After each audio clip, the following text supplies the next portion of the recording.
Hello, Guy. You came Good morning. from Chile. I did. I don't know if we are a long way away or you are a long way away, but it's about a 24-hour flight to get here. So yeah, all the way from Chile. Okay, so Chile is like one of countries which are quite popular in Lithuania because at certain moment it was very good value wine, but of course distance is long and wine is changing in Chile also developing quality is growing very Yeah. much. So what is your feeling when you travel to Europe? Are you on demand? What about Chilean wine in Europe? Always in demand. De Martino's always in demand. Yeah, no, I think Chilean wines as a category, I think we've established ourselves as, let's say, serious players in the wine scene. I think people respect the work we are doing in Chile. They know that we have very good growing conditions. We're able to produce top quality wines. And with the De Martino family, the De Martino wines, I think we very much established ourselves, consolidated ourselves as top premium producers of Chile. We're very fortunate that we have a good network of importers and distributors around Chile, including Vyno klubas, of course, in Lithuania. But it's a constant. What are we doing? It's like a crusade, yeah, trying to convert people to Chilean wines, moving away from the European style of wines. So it's not easy.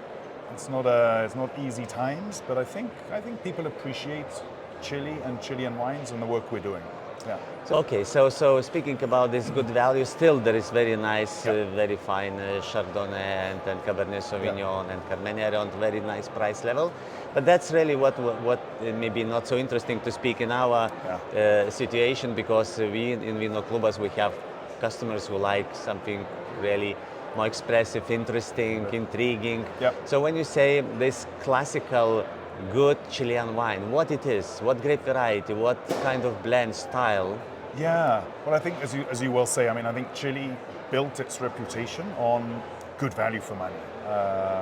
Just to talk about that just quickly, because I think for good or for bad, we were very much put into a category of good value for money. And when the customer thinks of good value for money, they immediately think cheap and cheerful. And I think Chile very much over-delivered in that respect. So if you go to your main supermarkets here or grocery stores around Europe and in Lithuania, it'll be dominated by Chile. Cabernet Sauvignon, Sauvignon Blanc, Merlot, Chardonnay, the four fighting varietals.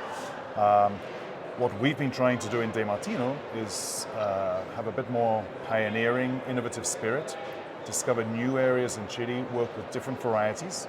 And we've been trying to say to people, look, pay 5, 10, 15, 20 euros more for a bottle of Chilean wine, and we firmly believe that you will get better value for money than the wines at the cheap end. In De Martino, we're working with old vine Sanso, old vine Carignan, old vine Malbec.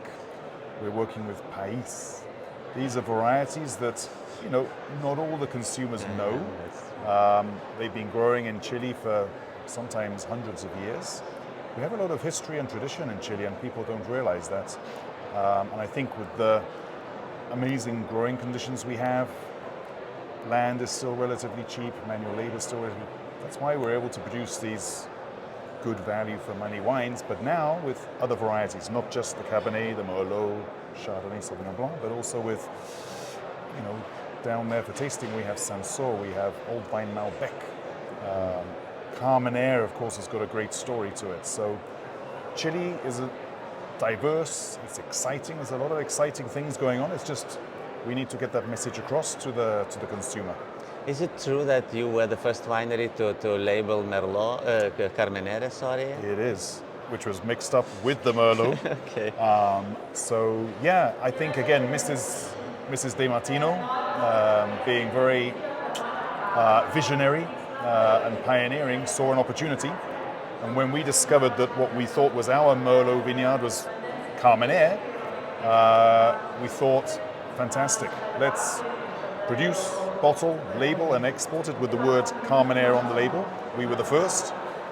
We shouldn't have done, because Carmenere at the time wasn't officially recognized as a Chilean variety in the eyes of the European Union. But our customer in the UK said, don't worry about that. We'll ship a container over, and I guess you could say the rest is history. Everybody has a Carmenere in their portfolio now in Chile, and it's become our signature variety. Okay. So when you speak about different grape varieties, so they are of course connected with a certain environment when they are growing the best. Yeah. So your range of the climatic zones, it's very wide, is it? And that's the exciting thing with Chile. You know, we are this long, thin country, 5,000 kilometers from north to south, on average 180 kilometers wide. Okay. Imagine all the different topographies, geographies, soils, climate, volcanic soils, granitic soils, alluvial soils. It's a myriad of terroirs, as we like to say, and that's what gives us the diversity. And we're slowly but surely discovering new areas.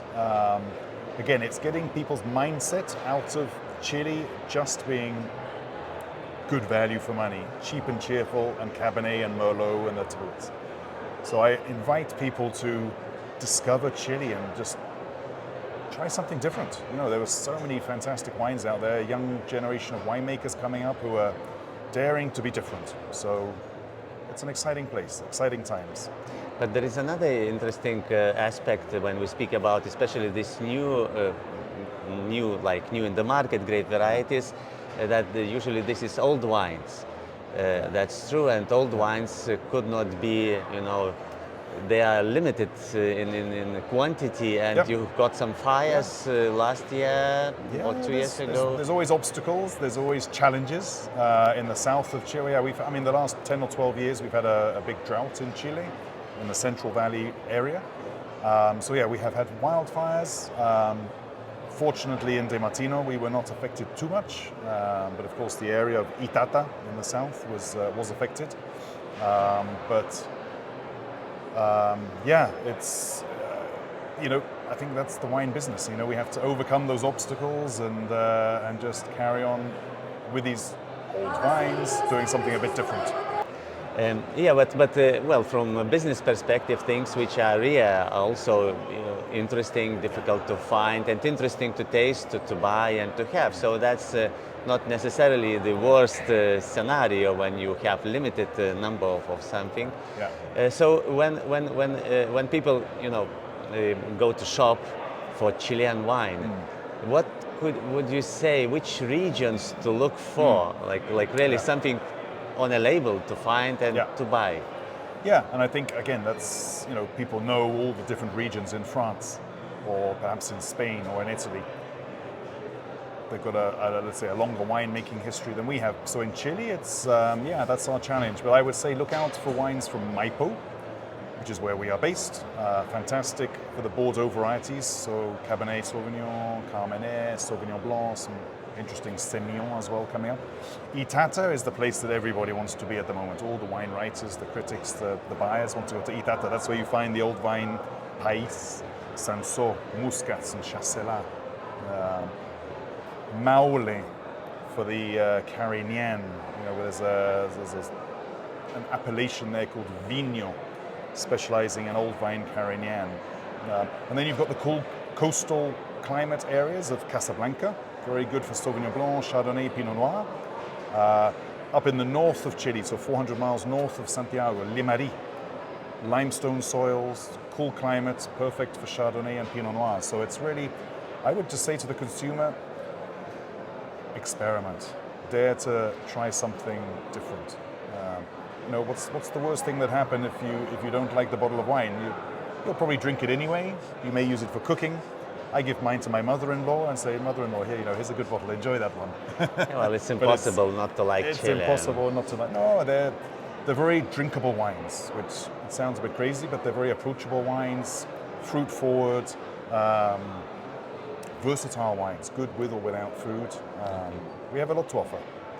So your feedback from the exhibition, you've got like different grape varieties presented, also different philosophies of winemaking.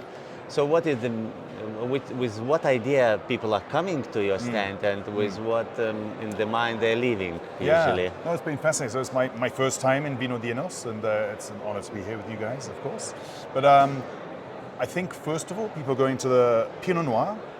Maybe it's a variety that they're acquainted with.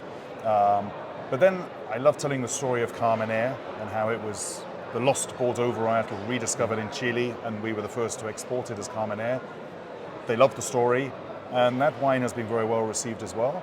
And then I think the old vine Malbec, all our wines have got stories to tell, but I think those three, particularly the Pinot Noir, the Carmenere, and the old vine Malbec, have been the standout wines so far. So it's, storytelling. That's what we love at De Martino. Okay, thank you very much. And yeah, let's go Thank you, to Adams. taste your wine. Can't wait. Okay. Let's do it.